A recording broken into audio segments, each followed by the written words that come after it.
Welcome to ISAB mode. ISAB stands for no income, no selling, no abilities, no buffs. Now for more specific details outside of just the acronyms, here's the stats that we have. We have 120 rounds, just because I felt like it. A different amount of starting lives because, disclaimer, this is not chimps mode, so therefore, we even have monkey knowledge enabled. The only thing we're double dipping in chimps is the I and the S, but all the other modifiers are there. In addition, here is the tower loadout that we have after we get rid of the A and the B. Now you might notice that some of these still have ability icons on them. That's because personally, I would allow myself to use a tower that has ability if I just don't ever activate that ability. So simply put, I just disabled the ones that I didn't think I'd use anyways with the ability. I think I'm yapping too much already, so let's just start. The hero I'm gonna pick also is Sai, because I want to think of a hero that didn't, rely on the abilities too much. And also doesn't buff other towers, so passive stuff like Open is obviously not allowed. We'll get Sai down now, and since we can't use their abilities, it doesn't really matter where you put them, I don't think. But yes, you're probably thinking, isn't Sai's abilities, like, really, really important? Yes, and that just goes to show you that there's not really many heroes that are that useful without the help ability, but I feel like their one-shotting ability, come late game for BFEs and above, might be pretty handy. Let's also go ahead and drop a Beast Handler down now. I've been eyeing this one for the ISAB game mode for several reasons. First off, let me explain exactly what the B means, the no buffs. So my personal definition of no buffs is simply any, thing that gives an icon to other towers that is not stuff like you see right here. This is at discounts. Wait, no, this is actually an attack speed bonus. I think the monkey knowledge makes it shoot 5% faster, so I actually don't think I'm allowed to use that. Okay. No free dart then, sorry. Well, good thing I caught myself early there. However, stuff that you saw, like Beast Handler, where, say, by you see, it has an icon, but it's just to show you that it has one power. It doesn't actually give a buff. There's also edge cases, like, a discount village, for example. I didn't enable a village at all, by the way, for this challenge, because if you have to get a discount, you inevitably get a range buff anyway, because of the base village, so like, all upgrades of that are off the table. If there's any other edge cases, I'll be sure to bring them up. But, as I said earlier, I think Beast Handler is a good choice, because if you want to think about good towers that don't require buffs or abilities, I feel like T-Rex is always solid, right? You just don't use the stun ability, unfortunately, but the raw power of the max 64 Beast, or T-Rex itself, I'd say is enough to warrant using it. At least that's what I'm gonna do for this first run here. First and only run, hopefully. We'll just start off with a max Allosaurus, because I know that's good. I might be bold for trying shoots for the first ever run of ISAB mode, but I feel like given that we have monkey knowledge, this is probably an easier mode than chimps. Although perhaps that might be a little bit of an exaggeration. I don't know, think about it though. You only got 4 rules for ISAB mode, but you got 6 for chimps. Although, to be fair, I am still not allowed to use powers because I'm in challenge editor, nor am I really allowed to use continues, which is this thing that gives you free money when you die. And no, retry last round is not the same as continue. That is the last time. I will say that, hopefully. Yeah, I guess if you add the continues and powers portion to the challenge, then the number, acronyms, or rules end up being even. Fair enough then. So, I guess Power 17 Velociraptor still doesn't have enough attack speed. I probably should do some micro each round, like for example, it'd be better on the curve this round for sure, rather than basically a straight line. But I have the lives to tank it, so I'll be okay. Ah, crap. I think I placed my beast poorly. This one can't hit the corner yet. Well, luckily, we have enough to... Oh my god, those pinks are super duper deadly. I think we probably gotta get some more here this round. Yep, that's for sure. So here's our... not continue, but retry last round. Can I buy an extra level mid-round or buy V-Raptor mid-round? So now we got 22 out of 24. And if I look at it now, ooh, it's pretty good. As long as I micro the beast properly, we can catch any stragglers by moving it back up here. Yeah, nice. Also, this missing corner range triggers me, so I'm just gonna get an extra 0-1-0 here. And there it is. Max V-Raptor. And we'll see if we want to go straight to get any T-Rex. Look at V-Raptor go. Enough to beat down solo around 40 as well, with Sai helping out for the insides of the Cerams. Honestly, it's been so long since I did a challenge that actually had Monkey Knowledge enabled, because, you know, usually every challenge I attempt is on chimps, because that's a standard. But now that we finally have Monkey Knowledge enabled, I kinda low-key forget what important Monkey Knowledge there is that may, like, change up what tower I should be using, because maybe that tower performs way better with a specific Monkey Knowledge. I'm not sure, but hang on, this round, I think I'll just submerge it. Maybe I should go Reactor for fully decamo, or what else? Remember, I can't buy Camo Village on my V-Raptor, that's not allowed. I could do something like a Mortar instead, but I have to microwave every single round, as well as the Beast. Okay, fine, I'm doing the Mortar. The thing is, with the Mortar, I don't technically have to move it around every single round, because there's not camos every round, so I only have to move it when I remember there's a camo on the opposite side. With 18k, let's do it. V-Raptor, and how many extra power can I get? Up to 43 now, and then up to 48, so I just need to add 2 more beasts. I definitely should make sure to give them better intel coverage, so on this lane, can definitely get one higher up. I should also make sure here to hide the ability panel so I don't accidentally press it. That's important. And what other intel am I missing? I just need to add 1 more 030 beast. I think we have pretty good coverage everywhere, so I guess it really doesn't matter. I'll just do a no-waste spot like here. 1 more upgrade, and there it is. Max beast on round 53, of all things. Now, this is great for 100-round challenges, but I have no idea how this will do up to 120. The number 1 goal is, of course, getting to round 100. I just set 120 in case it was easy, but I'd love to, you know, finish what I set it at. Like, if I don't beat all 120 rounds, could I really say I beat my own mode? I don't think so. Now, it turns out I'm starting to get really lazy, or sick of having to change the positioning of the beast every round, so I'm kind of just hoping this spot works, although it's definitely very sus right now. No attack speed equals much that, and it's not going to work without microwing. Okay, so I'll probably spend some more money this round. I mean, it's probably a bit too early, but fine. How about Relentless? Now, you see this icon now changes from attack speed to dollars, so we're not getting any buffs from the Monkey Knowledge, thankfully. I believe you have to get out of the tier 3 range for it to change from attack speed to money. And we should be able to keep it in this spot here as well. Now, I really got to think about what tower I want to get next to complement the T-Rex.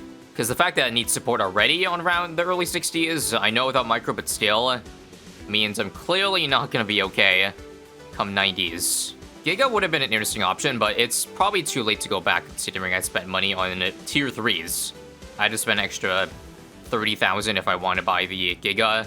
That would, of course, come with a higher, like, initial power on the Giga, but I don't think I'm going to save up 90+ thousand, I don't think, at this rate. Oh my god, I'm still leaking lives, 32. It's really the balloons, because, like, the Moabs, T-Rex actually does really well, because it actually, it layer skips. So, like, notice for the BFB here, or the Moab, look, where did the Rams even go? Well, it was one shot at the same time that the T-Rex popped a mobile layer. How amazing is that? The duality of the T-Rex, ladies and gents. I could go over Super Glue as well, but I don't think I will. If I'm going to 120, the better stalling option would be a Balloon Crush. I don't mind the idea of it. It's just in a kind of awkward spot, especially without range. It might be worth a shot, though, if I can save up these $60,000 for it. We'll see. Let's just make sure to get to free play first, of course. Look at T-Rex go, being the king of mid-game. Watch it one-shot the insides too, very nice. Feel like getting... I think I'm just going to commit to Balloon Crush, because it would also help to survive the Super Cerams in case they sneak by the glue and whatnot. Once again, it is a discount bonus we're getting, which is actually really nice in combination, because now it only costs 56 instead of approximately 60k. Now, after I get Balloon Crush, the rest of the money has to go towards BED defense, because I am mega dead. Especially with Psy here. Uh-oh, scaling's starting to kick in, and we don't have enough FBP damage. But I'm telling you, that Balloon Crush is coming in super clutch right now. Nice. Oh, are you kidding me? One Ceram got through, okay. Guess we'll have to be a little bit extra then by starting with the Beast up top. Anyway, this should be huge here. Huge difference. And in fact, why don't I just micro it to the corner? Duh. I forgot about this bend. It's just that I can't do it with the opposite bend, of course. So that's why I'll probably just start up here next time. Alright, that wasn't so bad. Balloon Crush has been afforded. Thing is, I feel like in the 100s, Balloon Crush is going to get heavily overwhelmed and Pierce capped, because there's so much density that I'll probably need even more balloon defense. That's something to worry about in the far future, though. In the meantime, let me think. I obviously can't do Spike Storm for round 100 because its ability. I can't do First Strike either. Yeah, have you noticed the pattern? All of the easy round 100 outs are abilities. One avenue I could see myself doing is maybe getting Bloons Incineration, because I already have the 023 drop down, but it's a lot of money. Is there anything cheaper? I don't know about you, but personally, I am drawing a blank, so I'm just gonna hold the money, because I think it's gonna be barely there if I do go for Bloons In. That's the thing. Like, the only thing that comes to the top of my mind is maybe a Sticky Bomb, but that's not, like, going to do the entire battle layer. That's only, like, supplementary defense. Everything else is more expensive, like MAD. I did enable that because I could just simply not use the MAD ability. But yeah, what else? We got like Inferno Ring Meteor, but yeah, I'm pretty sure, again, Bloons In's our best bet. I swear to God, Balloon Crush is like a cheat code. Seriously. Now, may we get Pierce Capped here? Or perhaps Balloon Crush doesn't have enough attack speed? Nope, I think we're good. We almost died there for a second, but we pulled it back in time. Nice going, Crush. Nice going. Sai is going to help relieve some density for the BFBs in here, so that's good. Less chance of getting Pierce Capped. Think we'll be, yeah, pretty much clear to save all our money going into round 100. Now, my only issue is for going for Bloons Incineration. It's honestly not going to do much for the next bad round of 119. Because if I want to, again, beat the whole challenge, I gotta think way ahead. MAD would be so much better, but I can't afford it, I don't think. I can go ahead and do the number crunching after this round. I gotta move this up here, actually. Or nope. Balloon Crush Knockback is actually pulling you back. And we will once again pull it through. So just checking out of curiosity. Yeah, 12,000 short. That's actually quite a lot. If I do nothing but T-Rex damage, you see it doesn't even do a lick. Now, I think Bloons In's good, but it's honestly not that good. It'll probably beat the bad this round, but it'll struggle pretty badly to the next one in 19 rounds. Wait, here's an interesting idea. If I can afford it, Final Harmonic gets me out of 28,000. Oh no. Actually, let me just see. Glue Gunner is $3,000 short. And also, my bad, this is not allowed because you see there's a buff here. And that buff is the Echo Sense. It buffs itself. I thought I could use this if I didn't use Magic Monkeys, so it wouldn't give, you know, buffs nearby. But nope. Self buffs are also not allowed under my rules. Now, this is not synergized with my current defense, but I feel like if you look ahead to 119, what if I did something like a Cripple Moab for global +5 damage to BDs and then like single target like Sun Avatars, but that's so bad on buff Sun Avatars. Now that said, one huge clarification here under my rules is debuffs are allowed. Buffs are when you buff the tower. Debuffs are when you, well, debuff the balloons, and that's not the same in my IMO. So the thing is, this would almost guarantee I survive 119. It would just make getting to 119 a struggle, so honestly, I'm just gonna go Bloons In and hope for the best. Now, this is all contingent on Bloons Incineration actually doing damage this round, and it actually does not look good. Well then, if Cripple Moab actually does the same amount of damage, then we might as well go for that instead. Wow, is this thing useless? Also, new change, I will do 502, because I think the bats are spaced apart enough on 119 that Shrapnel won't do anything. It'll be worse again for 101 to 118, but I need it. But we are playing to win here, and not simply to die on the second last round. So there we go. Easy round 100. Let's hope this does at least something for 101 plus. And now we got Dream State level 20 side. Damn, I've never seen this level 20 skin, but it's pretty sick. Now we can, like, clutch some DTs if we end up missing some. So that's good. It's looking good. Aside from, again, the super dense one's like 103. What could I do to slow down density of these over here? I know. Maybe we could do something like Concoction. How have I not done that yet? That would get a bunch of extra damage in, and we'll start with this early. But is that going to clear enough density? That's the problem. Only 4,000 is actually not that much. It looks very, very, very close to leaking. But somehow, I guess it did make a difference. Maybe a side back on first. Or it's gonna explain how tempted I am to just simply use level 10 Psy right now. That would make this so easy. And again, we got another dense round. Random shot in the dark, but maybe double concoction, one on each side, because this one's obviously not doing much. But maybe doubling up is good. I doubt it. I know 104 is really, really dense. I guess an ice would help, because like there's a couple of cerams leaking, but that line of mobs is too long. This is really, really, really, really, really, really bad. I move Cripple to first, maybe, because that actually has an area attack. I just remember that. And hold up, it's actually making a difference. Whatever it's doing, it's helping me survive a good amount longer, but not good enough, sadly. Much closer, though. This time I added an extra glue gunner to slow down the beefies, because obviously, one Relentless can't do everything. And hold up. I think it's working. We just had to spend a lot of money and a bunch of scuffed defense. But nice. If memory serves me correctly, the dentist rounds are through. The next should just be a lot of ZMGs that, again, Psy, Dream State Psy can one-shot. Holy moly, 114k pops. I guess I did a lot of heavy work on 104. I ain't worried about DTs. We got double slow, or rather, one stun and one slow, so that helps. The glue helps the Balloon Crush. Make sure it doesn't miss these DTs here. I don't want to say GG, but it looks like we're finally out of the woods. Oh, crap. The mortar's now getting overwhelmed by the camo. That's crazy. Well, I guess I have to end up going for reactor anyway. The damn double D camo. It's probably the cheapest bet. Yep. We're good now. This is not me being biased here, but seriously, ISAB mode is actually a lot of fun. I would definitely recommend you try it out yourself. So 111 being a notoriously tough round is no problem, with Dream State Psy deleting so much of the FZMGs. It's crazy. Yeah, it's got more pops than the Beast, despite not having used any of the abilities that would clearly have helped a lot. It's kind of funny. $50,000 now. It would be funny if I did all this theory crafting on around 100 to get the maximum bad damage, only to end up having the money for an MAD at the end of the day, and it just simply working. So one important thing to note is that the BD is stored on the left side, so if I do end up going for stuff like Sun Avatar, it probably should be somewhere around here for maximum coverage. I really should at least just draw one now to help out a little bit, but honestly the difference is negligible. If our defense dies to do any of the rounds here, Sun Avatar probably means we still die. Once again, that's how terrible an unbuffed Sun Avatar is. So I'm just gonna hold off from doing it. This is tough.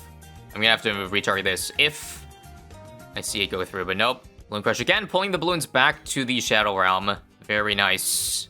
Up to $70,000 now. My goodness. Oh my god, is this defense ever so cracked. 2 more rounds to go after this. It's just a bunch of DT, so no issues, I don't think. Or is it? It looks really scary. Oh yeah, we're gonna leak those random cerams. What could I do? Well, here's what. Everything back on first. I think this is as far right as we can put the T-Rex while still biting the corner part of the track, so please clutch up here. That's the end of the DT wave, so yeah. Nice clutch. And now let's just move it back over here for 118. And then move a T-Rex back here for the wave. And this should be an easy round because it's just a bunch of ZMGs after. Nice. Clean like a post-wipe number 2. Now, what is the craziest thing I can buy with $80,000? Again, I'm probably just not going to do a man because it's less interesting. Let's just start by seeing how many Sun Avatars I can afford. 1, probably 2. Damn, that's not a lot. Yeah, that is indeed only several thousand. Okay. Quick, we'll get an Embroiderment as well. These should eventually be back on strong, and so will this thing. We can clean the inside, so long as it pops. So there's 1. I think 2 is going to be too late, yeah. The gap between 2 and 3 is big, but that is just too close together, sadly. And not enough range with Sun Avatars. Okay, maybe we should just see what Mad does then. Is it better than this synergy? I mean, probably, because you saw that each Sun Avatar did like several thousand after a little bit of time, but this does both. For a moment, you literally cannot stop that Mad, can you? What the hell? Again, that was a waste of time buying Cripple and thinking so hard about it in the first place when I could have just done this. But yeah, good to know that it straight up works. And as always, 120 is a joke, so we can probably just fast forward our way through it. Oh my god, how did I leak a single balloon there? A single balloon and surviving at the same time, mind you. GG, and Monkey Star goes to Psy with 4 million, but how far behind was the T-Rex? 2 million, 755, and 638. Quite a lot for a pure support tower, but yeah, Balloon Crush carry. Again, let me know if you tried ISAB mode, how it goes. What other strategies you think would work well for 120 rounds of ISAB? And can even more acronyms be added to ISAB mode to create an even crazier experience? Well, stay tuned and we'll see.